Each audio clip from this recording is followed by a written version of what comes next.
Народное собрание Гагаузии на последнем заседании создало комиссию, которая займется проверкой, как распределялось гуманитарное зерно и дизельное топливо, полученное от Российской Федерации в 2010 году. В состав комиссии были предложены 7 кандидатур. 7 человек: Костелов Дмитрий Георгиевич, председатель Народного собрания Гагаузии; Тарновский Александр Георгиевич, председатель Народного собрания Гагаузии; Баран Георгий Ильич, председатель комиссии по бюджету и финансам; Топал Иван Петрович, председатель комиссии по промышленности, строительству; Топал Анатолий Афанасьевич, депутат Народного собрания Гагаузии; Леч Георгий Георгиевич, депутат Народного собрания Гагаузии; Греков Михаил Ильич, председатель счетной палаты.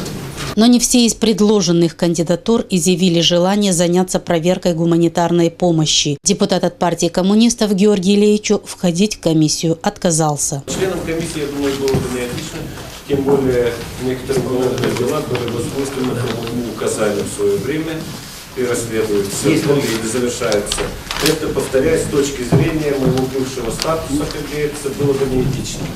Уважаемые коллеги, у нас практически двое сейчас, у нас сейчас 5 осталось. 5 осталось. 5 осталось. Поэтому комиссия у нас сейчас... Да, не. Давайте тогда на голосование.